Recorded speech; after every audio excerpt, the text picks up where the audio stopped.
Hello and welcome to Free Advice Friday. My name is Keri Barnum for New Shelves Books, and today I am so honored to have Bob Eckstein together with us. He is an award-winning writer, a New Yorker cartoonist, and the author of the New York Times best-selling Footnotes from the World's Greatest Bookstores. He also has the Most Fascinating Museums book coming out, which we are going to be talking about as well.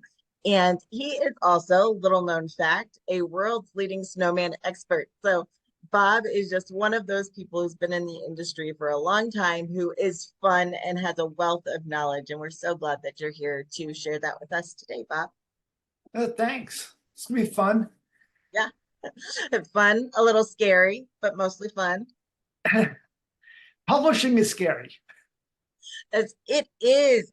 And I think that's kind of one of the things that we're going to talk about today is you've been in publishing for, I don't know how you've been in it for so long because you're only like 30, but you've been in publishing for like 30 years. It's a miracle there. No, I, Uh, I was on it a long time. You and me are working together, and I know you thought I was crazy when I told you some of the stories, because when I started, publishing was so different.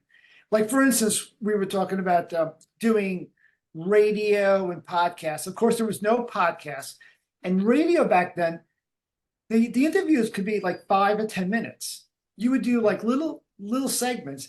And there were days that I even did like maybe 10 spots in one day. You would sit in a hotel room and then you'd have everyone come in and you just tape something very quick and they'd move on to another station would come in.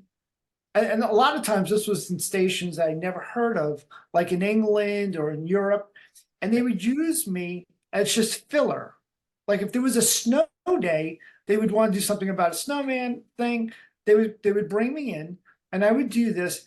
And this would be done like around 3 or 4 in the morning because that's when they were airing. And so everything has changed now. There's the internet, and now everything has to do with followers and has to do with your marketing on your online presence. So I've seen all these crazy changes, and I think I am a good guest because I've spoken to all these different editors, and I've worked with the very best, and I've also worked with some of the lesser known and more difficult people. The range in this business is people are wonderful, and some people can be difficult depending on where you fall. So I have a lot of war stories.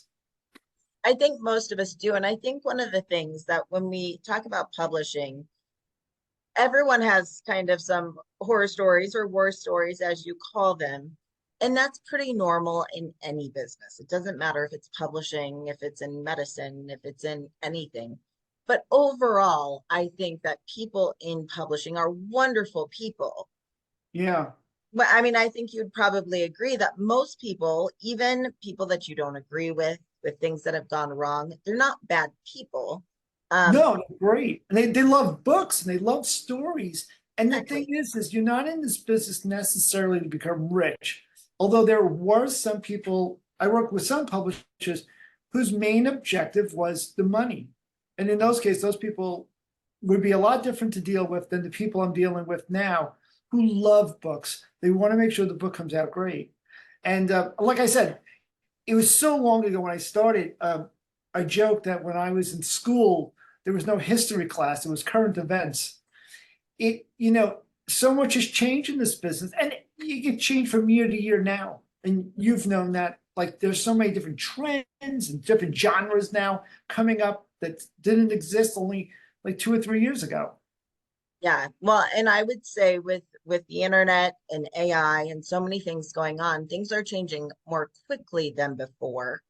And we've seen the publishing industry stumble on that time and time again because the publishing industry prior, many years ago, the publishing industry made the standards. And people who wanted to work in publishing or who enjoyed books fell in line. And now I think what we're seeing is that the world is making the standards and publishing is having to follow what's trending. And that's Yeah. a huge shift. I mean, I think we see it with expectations of putting out constantly. I mean, I'm sure as a creator, you create a lot of things as a cartoonist and you're constantly outputting, but there is this idea that if you're not constantly publishing a book, then you're no longer relevant. What do you think about that? Exactly. I mean, it's balance. You want to keep on this, the show goes on that you're teasing your readership and trying to get them to want more without saturating yourself and overexposing yourself. The way I do it is trying to support other writers. So you have that balance where you're bringing in new people to introduce to your audience. And so it doesn't sound like you're just talking about yourself constantly. But I mean, that's the big question with publishing is how do we monetize this content where everything is becoming free? This has happened with photographers. People can now get photos from anywhere, even at iStock and these different stock photography places. You can get something very, very cheap. And music, you can get music for free everywhere on Spotify and whatever. So how do we make our books relevant and keep them valuable? And the way to do that, I think, is the approach I've taken is to try to make it a special experience, to make it something where, you know, you have a fresh voice and you have a fresh tactile experience where it's a physical book. In my case, I do that with the physical book being different. The format might be a little bit different from what you're used to, and the visual experience will be exciting. For a writer, it may be something where they can give backstories verbally and they can talk about their motivation, their characters, but they have to dive deeper than just doing the book, I think, because there's just so much of that already. Right. And well, and I've said for a long time now, gone are the days of, the author in their tower writing, in their office and putting out books and they send it to the publisher and their part is done. Authors are expected to be the front line of their own marketing team. And it doesn't matter if they are wildly successful. It doesn't matter if they are Rebecca Yarros or if they are a new author, publisher. It's the front line of marketing is now the author, and that Yeah. changes the game in huge ways. Yeah, yeah. And I think you can take this as an exciting change and say we have more power, we have more Absolutely. say of control of what our brand is. And you can also find ways to enjoy that and say that this is part of that journey, which, by the way, I don't like using that word. And I want to give this idea to all the writing groups out there that it should be a drinking game. While you're doing your writing group, anytime someone says the word journey, I heard it many times at the Irma Bombeck convention, which I just came from. And but it is part of a journey, and you want to enjoy that part. You want to be able to say that this is not about exactly the results, but it's about how you're growing, how you're enjoying writing. We all love writing. Mhm. So I think that now that you're going to market yourself too, you could come up with creative ways to do that. And I'm enjoying myself doing like little swag things and merchandise that I think are funny. I think I sent you a bookmark. You'll be getting it soon if Yes. you didn't see it yet. And it's campaign buttons for this election year. And it's sort of my way of, having a voice. And everyone's got to find their own little way of saying the marketing is going to be a fun process like the writing is. Right. Well, and I think too, and you do this really, really well, is that this is a chance to build your community. And a community will support you in so many ways and make it fun. So you don't just kind of go on your own way. You are constantly sharing other artists' work. You are supporting people. You're sharing your cartoons with people who ask for them.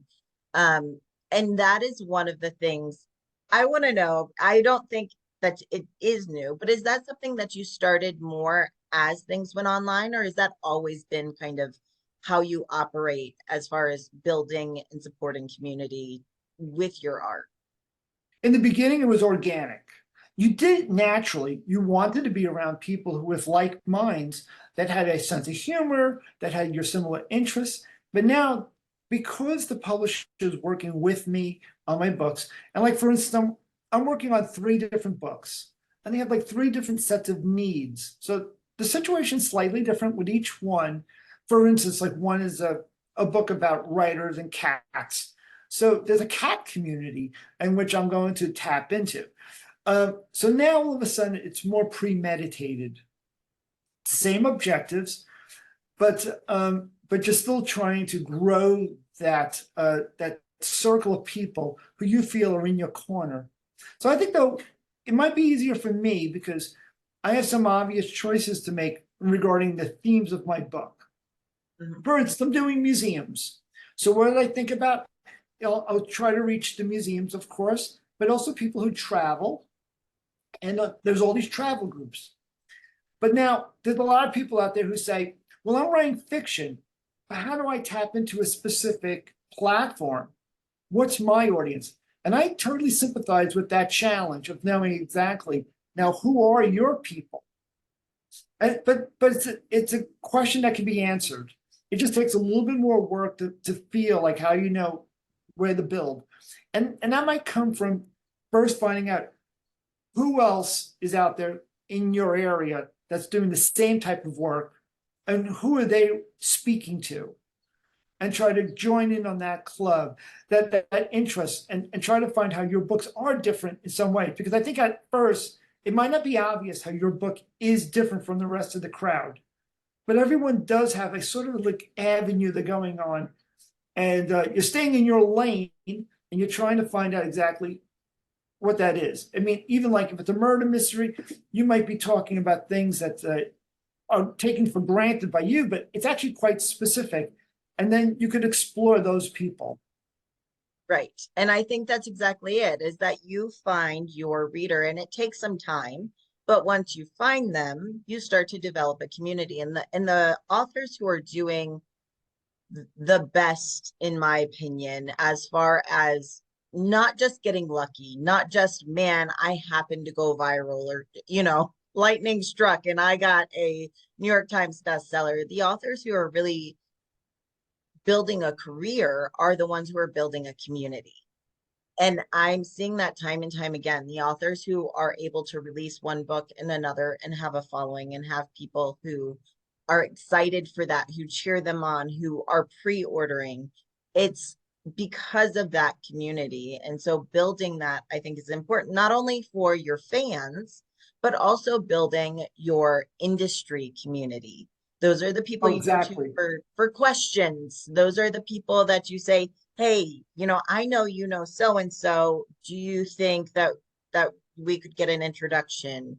How can I support you? And that is something that I think authors need to think about, especially indie, small press, and self-published authors, because when you have a publishing house and a larger publishing house, in some ways you're taken into a built community. But when you're working on smaller press, I think it's a little bit of a do it yourself, build your own community a little bit more. But you've No, been kind of with both. What do you think? no, you're exactly right. The community spreads into your relationships with your editors. Nobody wants to work with someone who's difficult. So just being very obvious and specific here, working with someone who enjoys the experience of working with you is your first step of building that community. Going back to that editor later with a future proposal of an idea you have, knowing that they might be interested because of that. Everyone has choices to work with people who, you know, they know personally, who are very nice. They're not going to go with a stranger who is difficult or whatever. So that's the first step, is to understand that people want to work with other people they enjoy. Yeah. Be nice, be aware, and build with that simple thing of building a newsletter and a mailing list of all the people that you've worked with, and constantly grow out from there. And that's one thing that kept on coming up over and over at the conference, was the importance of a good mailing list and a good media list too. A media list would be like radio stations, people that you met on TV and stuff. And now, of course, people starting out, it's rough. You don't have anybody, but it starts with just a little drop in the bucket and it builds from there. And you'll be surprised. You meet one person, and next thing you know, there's another person building. And the way to do that often is just to simply say, can you recommend anyone to me? I had a great time on your show. Do you have someone else you think that would enjoy me being a guest and stuff like that? And then you'll be surprised how much people would want to help you. And keeping a list. I cannot tell you how many authors I've gone to who have gotten some media hits, who have gotten on podcasts or TV or radio. And I say, hey, do you have a list of the book clubs you went to, the media that you went to? And, did you keep any record of it? Do you have email addresses, names, so that we can reach out for your next book? Almost always the answer is no. And I will tell you, this is the difference between an author um, who is not going to get back because you don't know who to contact. You're starting from scratch. And this is one thing that marketing, publicists, everyone in that field, we thrive off of our contacts and our lists. And if you're not keeping track of your connections, then you've Yeah. got a lot of missed opportunities. Yeah, there's nothing more annoying than you're at one of these workshops and someone says, I don't have much of a mailing list myself. I have 50,000 people. Well, let me tell you, everyone knows someone who has more, and you have to start off with the beginning. And what is the beginning? To me, the beginning would be just a writing group, a book club, and getting a relationship started with your local bookstore, because that's the place you'll go to first when you have a new book. In my case, I dropped the ball in that. I mean, I haven't done everything right, nor has anyone else. Everyone has their skips and bumps. But I've met a lot of famous writers. I mean, I've spoken with lately, like Joyce Carol Oates, and these are people I'm in touch with a lot for different projects. Nobody's gone from point A to B with a smooth ride. The biggest names have had blips. And this is a very important lesson to me that I learned and I could pass along, is that no one has just success after success without challenges. There's always challenges. My last book, I had so much fun doing my last book, but it was also a mess. I had an editor who got very sick. She went into the hospital for months, never heard from her. When she came out, she left her job. So I did the book without an editor, which is very difficult. As much as I enjoyed it, that's a new challenge. I just learned last night I was supposed to be on NPR, and the person I was going to be on the show, a guest, she got very ill. She is going to be out indefinitely if she comes back at all. She has a very, very serious illness, and it was canceled. And this happens every day. There's a challenge. Every day there's something new. I had a big piece in the New York Times coming out for the book review. The person changed. A new person came in. I'll need to speak with the new person, but the job is over. It ended just like that. And this happens to everyone. It doesn't happen just to me. It happens to everyone. You have to roll with the punches and understand that this is the way it goes, and just enjoy the moments where something good happens. I also got an okay from Lit Hub magazine to do a piece for them. They're not the New York Times, but there's somebody, that's just great. And I have to take these moments and say, you know what? Let's go out and get a pizza, and I'm gonna have a piece of cake tonight. And if you can't tell, Bob is in the New York area. Um, Pizza. Um, I think that is so true. And also, not only do people have bumps along the way, and not every book will be a success, not every project or relationship will be a success. But more than that, I think that we hear of these people that are overnight successes. There is, in very, very few cases, a real overnight success. Most of the time, an overnight success was years in the making. Exactly. And I think that's really important to realize that those people got there because they persisted, they continued writing, creating, connecting. And so, this idea of, if my book doesn't go wildly viral in the first month it's out, then I should just hang up my hat, I'm done, is so untrue. We're in a society where we expect, Amazon Prime, we expect everything the next day. We want what we want it now, but that is not how success comes in most cases. And it's the people who consistently show up that end up successful in the end. It's why you've been in this for years. It's because you showed up every day, because you wrote that next book, because you continued creating even when you had those bumps in the road. And then, of course, we're measuring success now by monetary.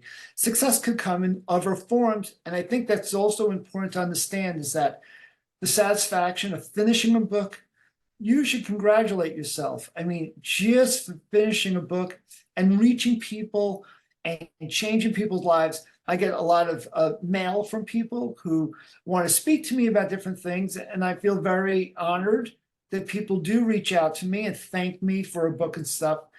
And so it doesn't always come measured in your ranking and stuff. I don't even look at rankings. I really don't, because there's always someone ahead of you.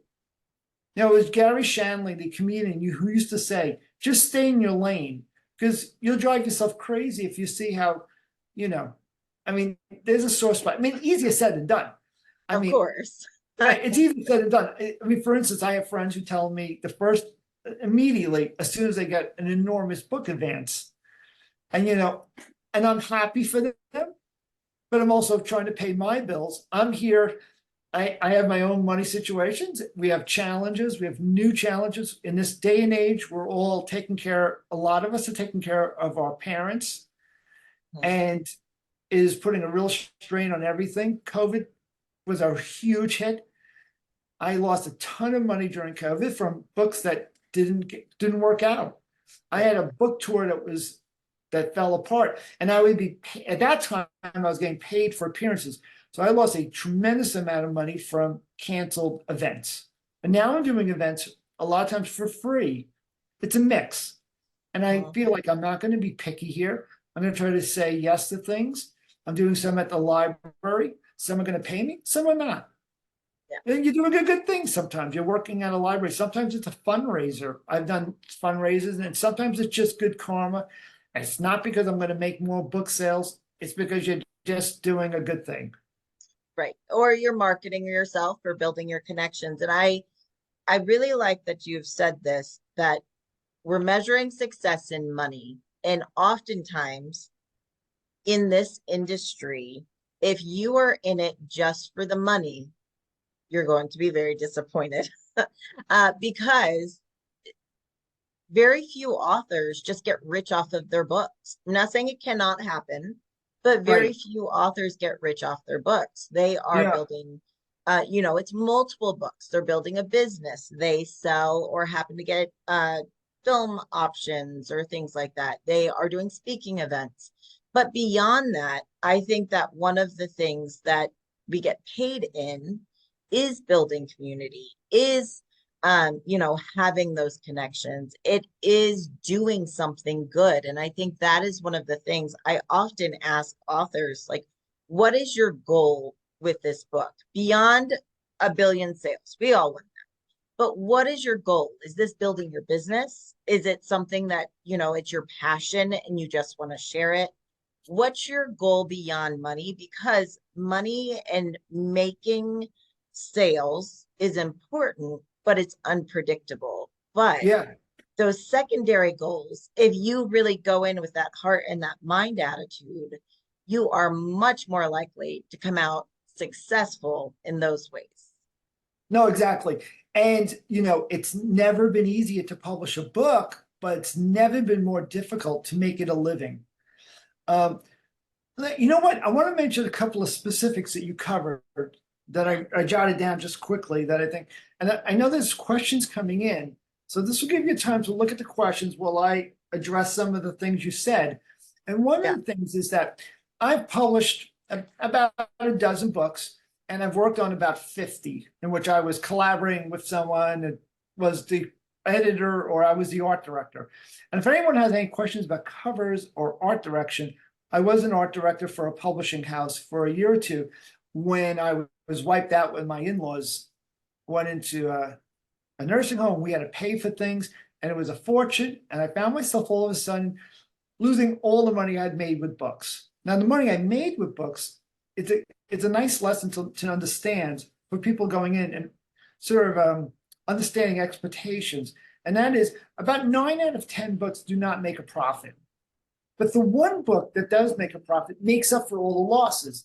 And that's the case with my career. I've had like 2 books that did spectacularly well and made up for the fact that the other books never sold out. They didn't make back the royalties, the advance. They just sold enough, and there was only one printing.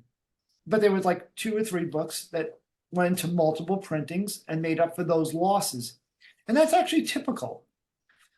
Specifically, there's a couple of things we talked about regarding when you do an event like a fundraiser, and a way to build from there and continue growing is to have in your slideshow, if you have a slideshow, a QR code on the screen, and then give people a chance to scan it. And that brings people to your website or to your newsletter.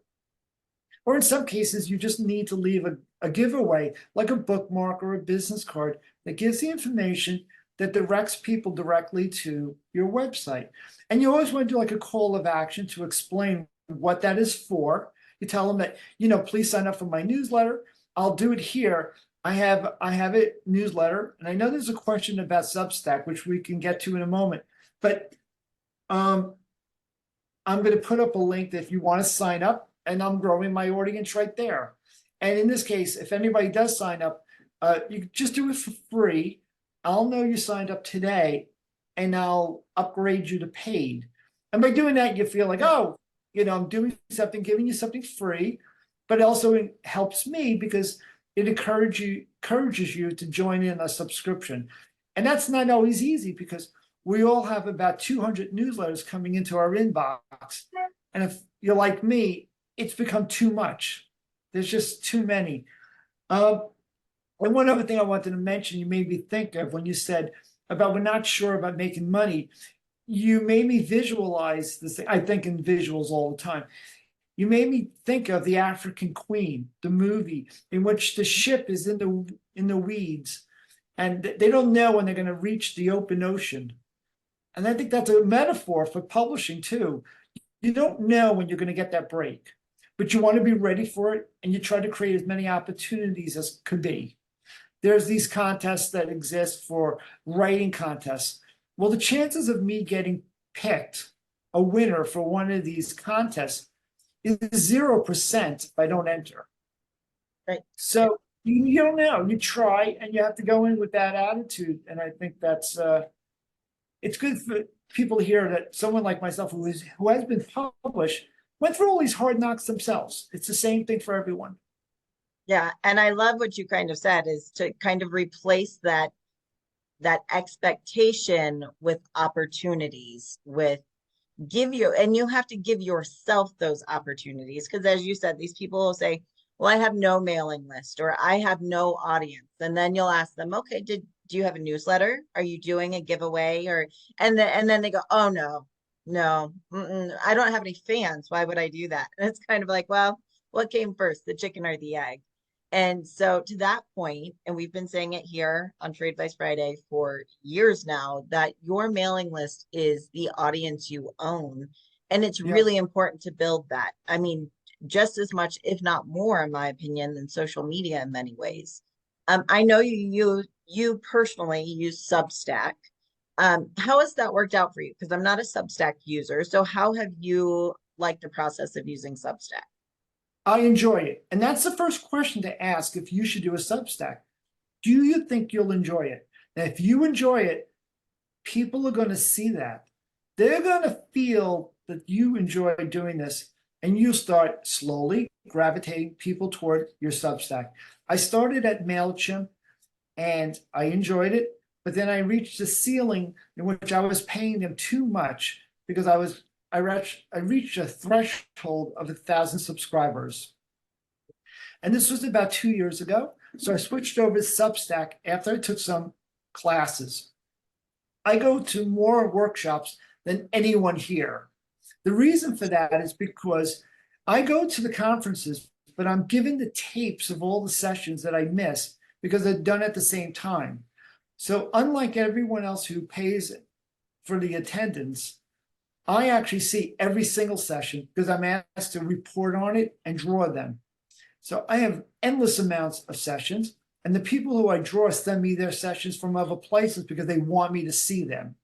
Mhm. So I do these workshops, and it's my favorite thing in the day is to learn. I love learning about writing, and it keeps me excited about writing. It's constantly be learning. So anyway, I totally forgot the question as That's I went we were off in talking a about tangent. Substack, but Oh not yeah, right, only right. so how do Yeah, you build it and how when or how do you decide to go from that free subscription to offering a paid subscription? right. Well, the first thing to do is I would say is don't try to go into paid because once you start doing that, you do offend people. I've had about 100 people angry at me. How dare you ask for money for your art? And I actually gave a coupon to soften the blow, and I would try to make discounts and stuff like that. But what I would do is initially I started by engaging with other Substacks. You need to make it feel like, you're also supporting other people. And in turn, they will recommend your Substack. And that's crucial to getting off the ground because really all you're going to have initially is your mom and my sister out in Long Island. I mean, that's all I had in the beginning. What you do is you read other people, you comment, you go to places you sincerely leave comments. You're not doing this with an ulterior motive, but embrace it. Try to enjoy it and start to engage in different ways, promote other people. One way I also get people to come to my Substack is to offer the the favor of mentioning their book. I'll write about their stuff in my Substack, which I want to do anyway, but that will bring in more people. And it's just a slow build. And it started with me when around I got 3,000 people. I decided I was going to do a paid. Now, everyone's case is going to be different. In my case, I went to paid for half of my Substack. So it's half free, and then some are going to be paid. And the paid side is when I do a lesson, when I go into a really deep dive about writing advice, how to write better humor, and things like that, which most people don't want. This is for serious people, and this is a great way for people who want to take my class or wanted to, and now they can get it for very cheap. They can get the lessons I was giving in the classroom, which, by the way, I stopped teaching. I was teaching at NYU. Mhm. And I don't do it anymore because it just took up so much time. I'm trying to focus more on other things. I will be teaching here and there. I'm supposedly going to South Korea to teach a semester over there, writing and artwork. But it's just selected incidences. And for the most part, the lessons that I know are going to be in my Substack. And now my Substack is filled with lots of famous people in the comedy world. Sarah Silverman and people from Monty Python are in there. These are all people who subscribe because it grew. As more famous people were quoted and stuff, other people came in. And now I have like all the people from The Onion following me, McSweeney's, their staff, they're all subscribers. And it's not because I'm saying I'm an expert in comedy as much as I surround myself with experts. And that's my biggest skill is Yeah. making my circle of people very talented. And so I invite them into my Substack to discuss things, share their advice, and talk about things, not just their achievements, but talk about their mistakes and talk about the problems they had getting noticed and stuff. And everyone has them. And so Well, that's a and community. it's the community. You once Yeah. again, and I have to point this out for anyone who's maybe watching this who is going, "Oh, well, he's just made it. He knows people." I want to point out that Bob said you have to go, you have to put comments on other people's things. You have to share their things. You have to invest your time in building your community. It didn't just happen. He invested his time and he does it regularly. And that is how you grow a community. You, even if people are willing to throw money at it, because sometimes I talk to authors who are like, well, I don't want to do anything. I'll pay you whatever you want, but I don't want to do anything and I want to build a community. Then it would be my community, not yours. And so No, I it's think it, hard. yeah, and It's not it easy. needs your personality to it. I have my own hangups as well. I mean, I don't do the best job at this. I do the best I can, but I don't do a great job. Here's a for instance. I don't go to every book opening. It's not easy for me to get to other people's book thing. And Do I want to buy a $35 book about the McGovern years? I mean, that can be painful. I mean, that's a thing. I have a New York City apartment behind me. What you can't see is that there's 2,000 books in this small apartment, and I've read about 6 of them. It's, I don't have the time, and it's investment. So I think the way to do this then is to pick and choose your battles. Try to find a place that is your comfort zone. That might be Facebook.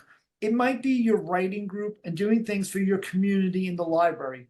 But everyone's going to find that thing and just do the best they can with that.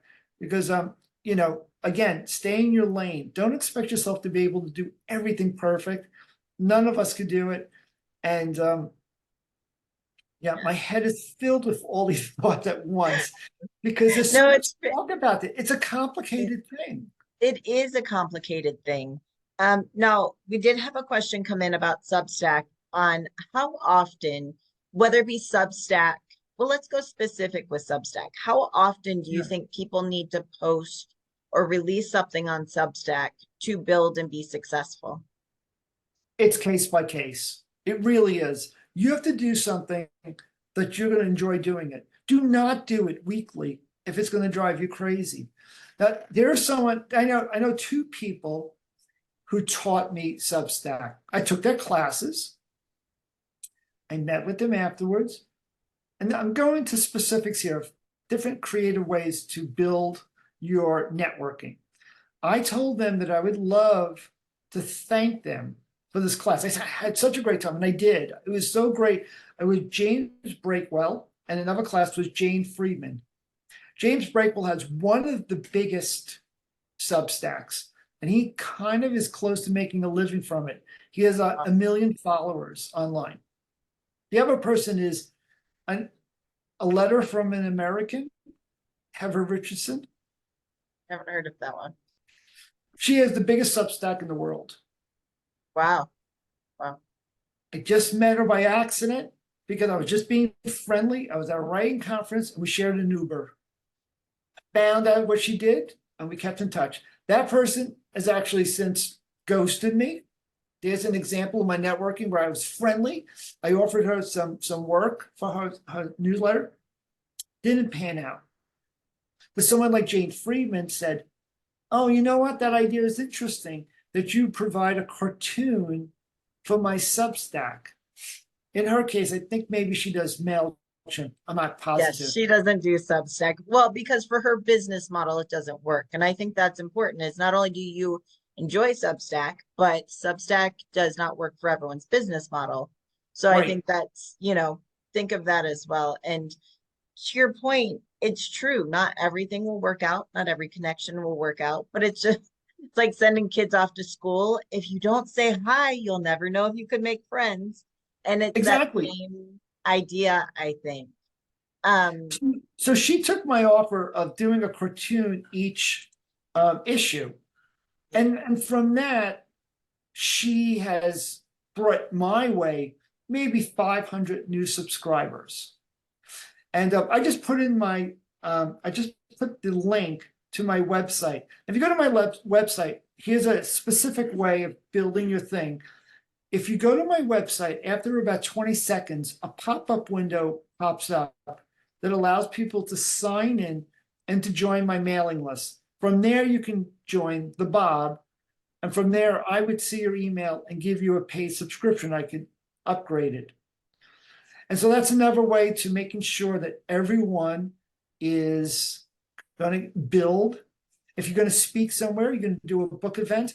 If you're going to do something even at a small little bookshop in your town, have a notebook by the desk and say, please sign up and please leave your email address. I would love to keep in touch with you. So circling back, we talked about frequency of Substack. So once a week is great if that's what you enjoy doing. You can make it short and sweet, but you can do something that's just monthly or bi-monthly. There's no rules to this. You're setting the rules as long as you're not totally unpredictable to your readers where they don't know what happened to you and they think you went off to the Himalayas someplace and disappeared. You want to make something that's semi-regular so people could expect it. I find that people told me, and I asked people, I said, what do you like? What would you like from my Substack? And a lot of people told me, in my case, please keep your distance from me. Now they would say, don't, too much Bob is too much Bob. Do it once a month because they do get so much in their emails, as everyone does. So Yeah, you don't want to be intrusive. And in that way, when you're writing your Substack, keep that in mind. Make it light. Try to keep it so you're not invading their privacy so much and saying, boom, buy my book. right. Instead, offer them something that you think that they would find entertaining, something that would make their day go a little easier. So in my case, I use humor. In the case of someone else, it might be just a nice poem. It could be something that's an intriguing little observation. Maybe you want to share something you're going through as a writer and share that with fellow writers. Right. The other thing, this is something I do poorly, but your Substack should be something that keeps within the theme of your brand. So if you're going to be doing something about mysteries and stuff, maybe that's not the best time to share your strawberry rhubarb pie recipes. You want to kind of be on point a little bit and not go up. And the reason for that is because instead of getting mystery lovers over to your Substack, you're going to get people who cook and love strawberry rhubarb instead. And they're not going to buy your mystery book necessarily. So you do want to know your audience and sort of listen to the room. Yep. Yes. And I think asking questions, one of the best tips for authors specifically is ask questions. What do you want to see?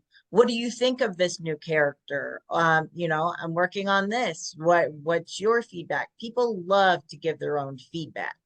And I think that's, engagement is got to be high.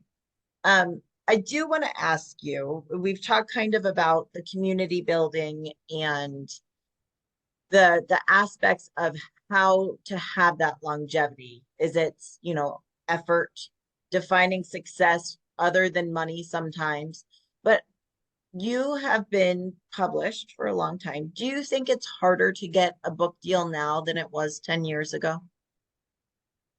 I'm a, I don't want to be discouraging, but it is harder. It really is, which is why it's so popular to have hybrid publishing and to do self-publishing. That's not to discourage anyone. You still want to try, and if it's right for you, but the advances are less and less. My first book sold a lot of books and would have made the New York Times bestseller today. It's only because everything is so far down in numbers. When I did book events, they were large crowds back. I don't want to say how far back we're going here, but it goes back a long Just a way. few years, just a few years. And now a book event could have very few people, and that's the norm. Right. Well, and I think, like you said, not to be discouraging, but I think that it's good sometimes for aspiring authors or authors who are newer to the career to hear it from someone who's been there for a long time, that you hear about people who got book deals years ago, and it's not saying it's impossible now. No one is saying that, but it is harder. It is hard. So if you don't land the first agent you query, if your book isn't picked up in the first 5 minutes with a, big publisher, that doesn't mean that your work isn't worth it. It just means that's the landscape right now. Right, right. Now, and to address this anxiety, and we all have this feeling like, why did Carol get a six-figure advance? Her book is crap. We all have had this thought, and to keep in mind is that there's room for everybody. There really is. There's plenty of room for books. I mean, yes, Ernest Hemingway did not have to deal with our challenges. When he came out with his book, he was not in a bookstore window display setting up a display for their book, which is what I had to do to hawk my book. I mean, I did publicity stunts. I want to tell one quick story because it might be inspiring. When I first started, I was having a meeting with the head of Simon & Schuster at a fancy restaurant in New York City. I'd be lucky if I get an email now from somebody at Simon Schuster. It all changed. At that time, though, it was in the winter. I went ahead of time and I built 8 large snowmen outside of the restaurant. So when he came in, he had these enormous snowmen greeting him as we were about to ink a deal for my History of the Snowman book. It was a different time. So the goalposts have changed. And now we have to think of other ways to grabbing attention from everyone. Before we go, I want to ask people out there listening, first, thank you for listening in. But if you have any specific questions about relationships regarding with your editor and art director, that's something that's sort of my wheelhouse because I've dealt with so many different editors and art directors on both sides. And I used to, I had very briefly an office at Penguin Random House. And I know people would love to know, like, what certain things happen, like different requests they can make and what they can expect. So please, if you want to ask a question like that, I would love to share my experience.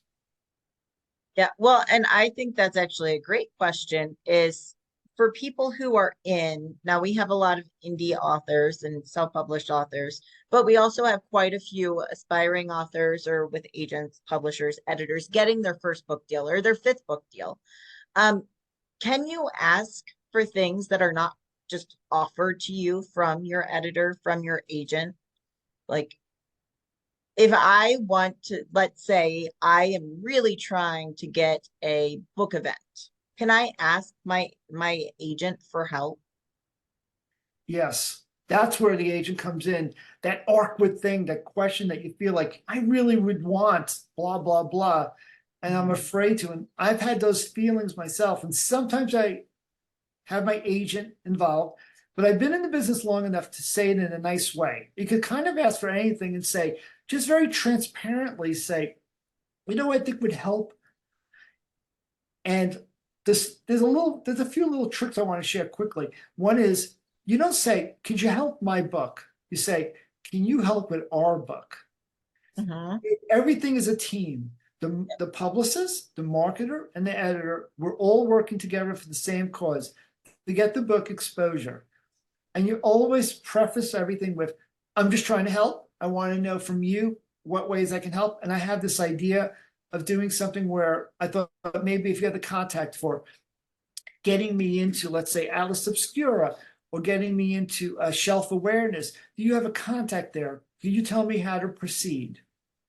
Mhm. Not going to always be easy. And the problem is this, and here's a little insight that's an unpleasant thing, but I want to point this out. These houses have a ton of books to publicize and stuff. They work from a template. They're going to come across a date on their calendar, let's say April 18th, and that's your book. And they're going to spend a day doing as much as they can for your book. And on the 19th, they are working on a cat cookbook or something after you, and they've moved on because they have to. And that's why you've got to take the load of the work and say they're doing the best they can, and I'm now going to run with this. What I hear from all my writer friends, I hear the same things over and over. They want to fire their agent. They're not doing enough. They didn't get a big book deal. How come everyone in the world, everyone is doing great and has a lap pool in their living room and an oval driveway from their book advance? And the other complaint is the publisher's not doing enough to advertise. And the problem is it costs a lot. Here's an example. Mark Maron, I wanted to get a spot on his podcast. It was, I think, $25,000 for 20 seconds. There's going to be $40,000 for a minute advertisement. Okay, that's a difficult question to me to ask my editor. Yeah. And I have the agent intervene, and my agent would say it softly and say, do we have any plans for an advertising plan? Do we have any type of budget for it? The answer is no. No way. Okay, so what do? We send the book to Mark Maron. I tell him how much I enjoy his show, sincerely. And we keep our fingers crossed and we light some candles and we go to church. And he did mention me and he gave me an ad for free. He Wow. mentions the book, and that's a $25,000 thing. That's never going to happen if I don't just tell someone how much they mean to me. I'm constantly telling people, thanking them for what they meant to me and entertaining me. That's how I became friends with different celebrities and stuff. I would, if I ran into them, or I wrote to them, or I engaged on their newsletter or their website. An example is Greg Proops. Greg Proops has just written me this really beautiful letter. He loved the museum book. And now he says, oh, I'm going to promote it on my internet. And he'll have his followers. He's a comedian, and he's the host of Whose Line Is It Anyway? But who knew? I reached out to Steve Martin for my museum book. He wrote back, I love it. And he Yeah. wrote me back a letter, and now he's on the cover of my book. Well, and I think, and Walt had a question in the Q&A, and I think you kind of just answered it, is yes, if you make a connection, you don't have to play it cool. You can say, hey, no, noticed you hanging around. I'm a big fan of yours. It's okay to be the first one to reach out if you make a connection somehow with someone who's well known, celebrity, that you want to be connected to. And then sometimes will result in a restraining order. But other times people would say, you know what, whatever. And so I grew in reputation too. And like my newsletter, I'm considered a comedy expert. When I do go to places, people come up to me now and say, could you please give me a blurb? And so it's very flattering and stuff, and it grows. It grew for me unexpectedly. I did do, as you suggested, a Goodreads giveaway, and I put the link in the chat. And so if anybody wants a free book, that started today.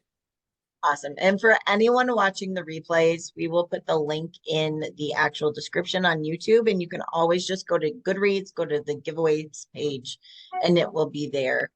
And I think, Bob, that what you have just taught us over and over again is that you have to put in the effort. You are your biggest advocate of your success. And if you are not putting in the effort, no one else will. And to build that community, because the community is what carries you through years in the industry. And sometimes the community changes or shifts, but building the community is really an integral part of building success. And as you get ready to launch your new book, which we mentioned very briefly was Footnotes from the Most Fascinating Museums, it is a beautiful book, you guys. If you have seen Bob's Footnotes, the bookstore book, it is similar to that. This one's museums. It is gorgeous. How can we support you as your community? What can authors and people watching do to support you? Keep in touch. You know what? I want to put my email in the chat, because I know people will come up with questions like I do after you go off the air. And I do want to say, I learn every week to this. This is a fabulous start, and I've learned so much just from Keri listening in. And it's all about learning and about keeping in touch. You can ask me your questions there. As I mentioned, there's a newsletter, and you get to the newsletter by going to my website. And it's going to have like really good writing tips from like some of the best writers and things like that. So it's really something that you'll like, I think, because it also has some cartoons that lighten the load. I think that's there's moments I feel like things can't get worse, but they can get funnier. So you got to keep a sense of humor about everything. So that's how you can support me. Visit me on the website, but you can also keep in touch. I have my email address. And today I'll answer what I can.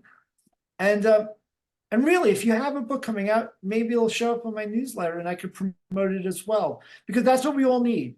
We all have to be sort of working together. Keep in mind, there's room for everyone. It's not a competition, because you'll drive yourself crazy if you do. I wrote down a tip. I'm trying to do a joke here, but my wife always tells me I'm not funny.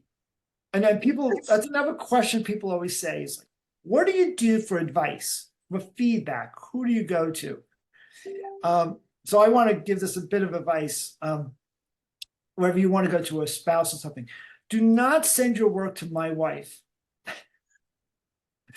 I She's mean, that had it. sounded like a challenge to me, Bob. So I'll be finding your wife soon. Yeah, Uh, but I think the Substack is a good place to get feedback. And seriously, what I do with my own feedback is I share my work with my friends, and I write something new about every other day, and then I send it, and I also sleep on it. I find that if you sleep on things, it's much better because subconsciously your mind is actually still working on it. And when you come back to it with fresh eyes, a lot of times you come up with new solutions and new ideas to a problem you may have in your story or something.